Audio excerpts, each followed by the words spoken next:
యాదాద్రి భువనగిరి జిల్లాలో చోరీలకు పాల్పడుతున్న దొంగల ముఠాను పోలీసులు అరెస్ట్ చేశారు. విజయవాడకు చెందిన దుర్గా, మంగ, లక్ష్మి అనే ముగ్గురు మహిళలను బస్టాండ్, బ్యాంకుల్లో చోరీలకు చేస్తున్నారని పోలీసులు చెప్పారు. వారిద్దరి నుంచి 3,20,000 నగదు, 8 తులాల బంగారం స్వాధీనం చేసుకున్నామన్నారు.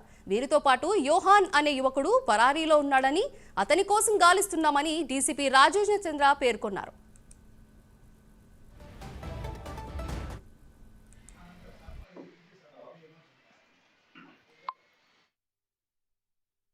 ఒక ప్యాసింజరు బస్ చేంజింగ్ కోసం భువనగిరి బస్టాండ్లో దిగి కిడ్స్తో ఉన్నప్పుడు బ్యాగ్లోంచి కొంత విలువైన గోల్డ్ ఆర్నమెంట్స్ మిస్ అయినాయి.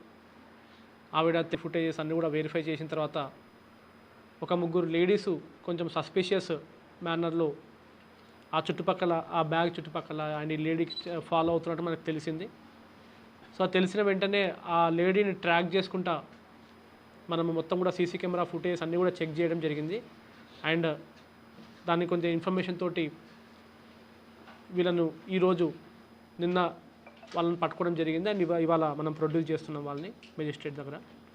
సో వీళ్ళు క్రైమ్ చేసే పద్ధతి ఏంటంటే, ఒక రద్దీ ఉన్న ఏరియాని సెలెక్ట్ చేసుకుంటారు. వీళ్ళు బస్ స్టాండ్ కావచ్చు, ఇంకేదైనా ప్లేసెస్ కావచ్చు, సెలెక్ట్ చేసుకొని అక్కడ ఈ లేడీసు వీళ్ళ చేతిలో చిన్న బేబీని కూడా పట్టుకొని వాళ్ళు డౌట్ రాకుండా వీళ్ళు వాళ్ళ చుట్టుపక్కల తిరిగి అవకాశం దొరికినప్పుడు వెంటనే వాళ్ళ బ్యాగ్లో ఉన్న విలువైన వస్తువుల్ని కూడా వాళ్ళు దొంగతనం చేయడం జరుగుతుంది.